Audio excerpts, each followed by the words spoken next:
last point today, actually, and I might say a few words about next week at the end of this, but I plan to do something slightly different in structure. That I was going to just look into the example. Basically, we did everything now. But I was going to just take you through very briefly, just to recap what I taught you about analysis of variance and sort of tell you how it is used to analyze data. And at the same time, help you a little bit with questions you might get in an exam about this.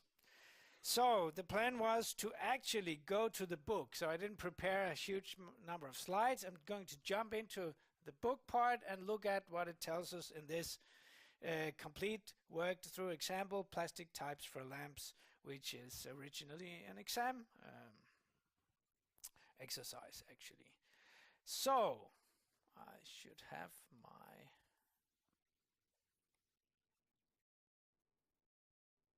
Then let's see. Here we are.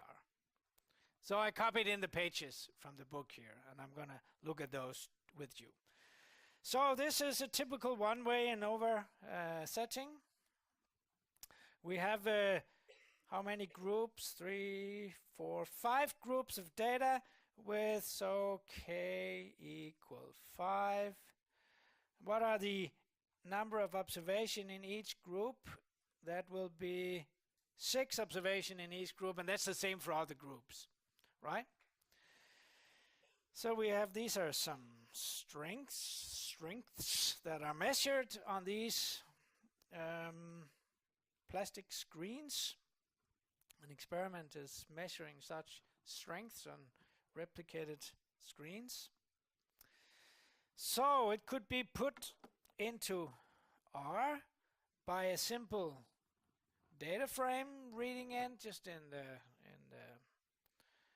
script window here, a long list of all the strength numbers, and then secondly, the column in the data set that codes for the groups or the treatments, right? So it would be the numbers 1 to 5 repeated 6 times.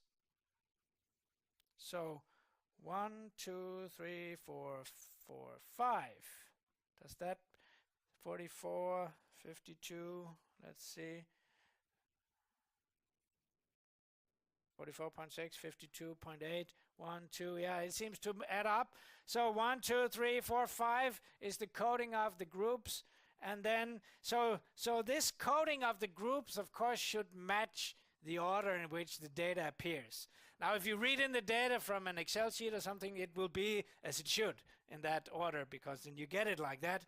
And then I plot the type, comma, the strength. That is Y versus the group in a way, right? The Y, the response, versus the group. The X in ANOVA is a grouping. It's not a quantitative X like in regression. It's a column of group information that tells this observation belongs to this group. So when I plot Y versus a categorical X or a group X, basically I see the means or the structure like this. So here's the picture. What about the assumption of variance homogeneity that we will sort of apply or assume later on? Does that appear okay here? What do you think? What would you be looking at? Well, variability, variability, variability, variability, variability. Are they really strongly different between the 5 groups, these within group variabilities? I don't think so. Not in my perspective. Just to make the point. What do we think about the F-test coming in a few minutes here when we test whether the group means are different here? Would the group means appear statistically different, we believe, when we look at these data? You not. I not. This is one of those cases we hardly wouldn't need to find the p-value for this F-test, because clearly when I have 6 numbers that are completely, separated from another group, of course they're statistically different. That means it couldn't be in any other way. It would be very, very unlikely to see 2 groups of 6 or 5 data points, whatever, being completely separate like this if they are sampled from a distribution, from a population with the same mean. That it could occur, but it occurs very rarely, and so the p-value is surely small for such an extreme event. But let's see what happens.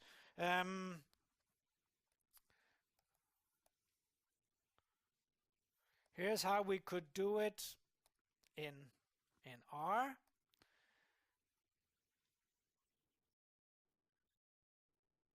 Y tilde group, strength tilde plastic type. Same way of expressing models as regression, but now the X is not an X, but a factor, group thing. Sometimes in R you would need to actually tell R that there is a factor function in R. If your factor would be coded with numbers, that could happen. That you're actually, I did that. Let's what did I do? I realize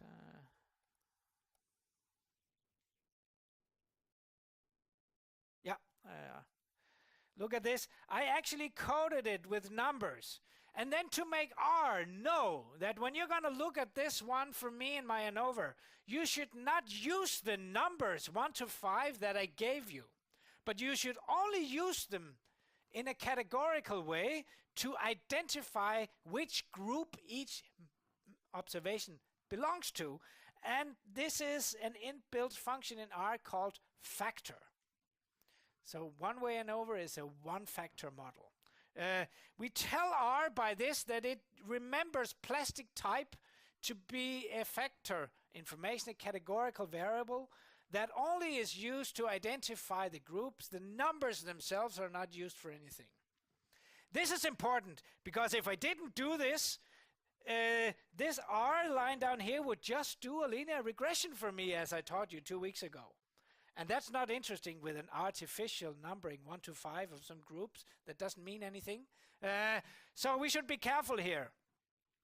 The little thing you always should look at when you do ANOVA is to double check. I do it always because I know I may forget sometimes to do the factor specification. That's a very easy thing to forget when you get big data. You just start analyzing that. Whoa, I forgot to specify this one as a factor. Sometimes you like to have both information, both as quantitative and as factors. You might make a copy and having one categorical version and a quantitative version. Anyway, I go check if I have something degrees of freedom more than 1 here. I know that it is a factor, because if it's a regression effect, there would only be 1.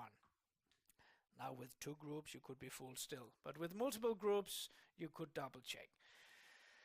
You do the fit, you do ANOVA on the fit, and you get the ANOVA table as taught to you in the class. And here is the same ANOVA result by the X table function in R that takes R output and makes it into LaTeX tables. So here's a nicer version of the same information. Are we confirmed in our sort of expectation from a few minutes ago? Yes, we are.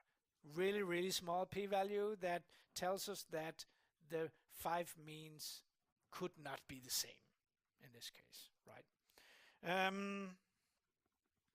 Let's see. Probably it comes here also. The null hypothesis that we tested and we already saw that we rejected it is this one. They're not the same. Right, good. I do a model check. I do that simply by doing the QQ norm. Not perfect, but maybe not as bad either. Here's also the Wally, or at least we already had the plot here. I don't know if we could have actually, we didn't do it. There are a few at the extremes that are not perfectly super nice here, but then again, look at this one, which is a nice normal one. We could see similar patterns, so I'm not really worried here. But anyway, I'm not the worrying type of guy, which sometimes is good and other times risky business.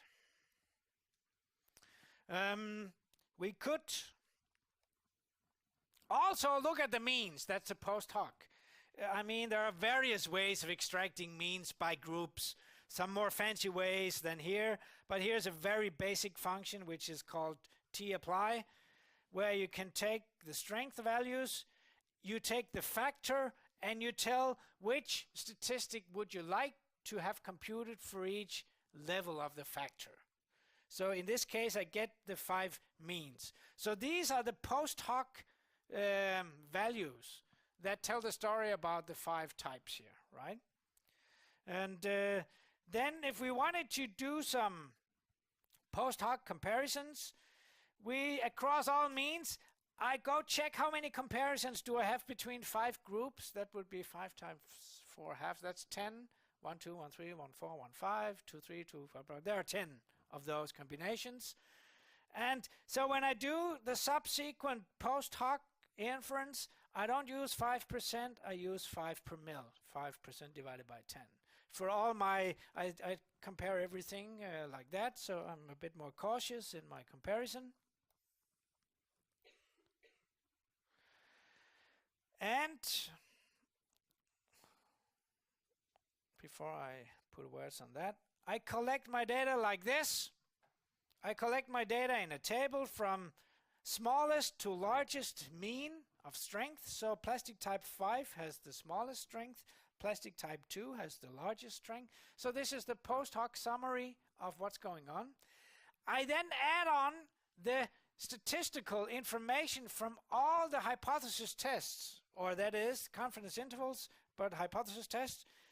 And I use a so-called compact letter display to tell you the story about all 10 hypothesis tests. And you could also, if you look at, combine the, here are the A's, 2 A's there, B there, C there, and D there. So here are 4, other software would give you those 4 things, telling you that plastic type 5 and 1 are not statistically different from each other. They share a letter. So if you compare them, the conclusion would be they're not different.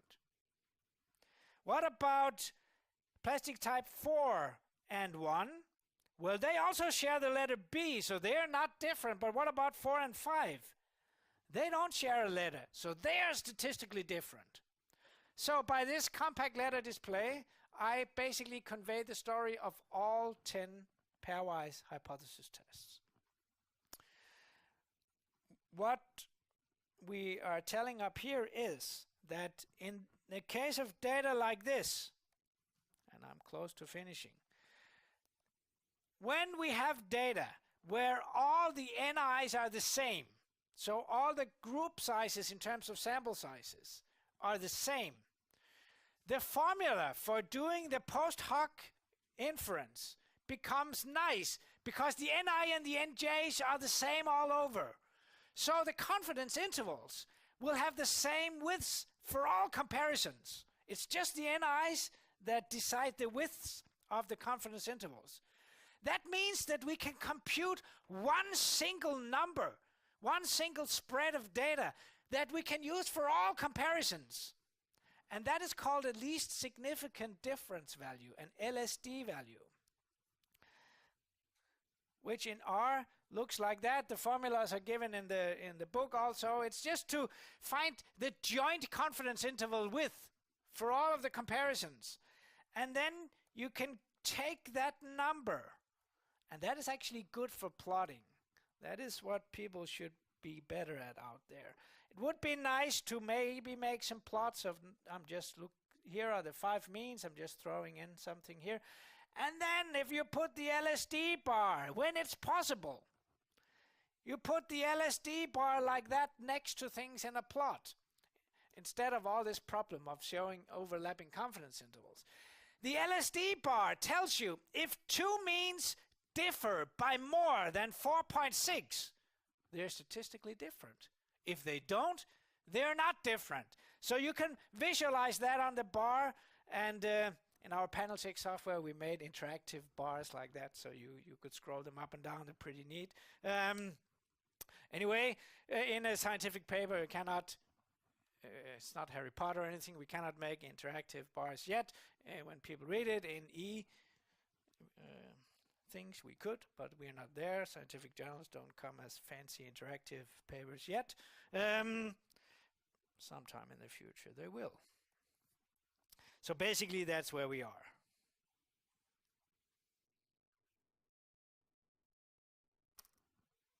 One question left in our game. One more true statement to pick. Make me happy.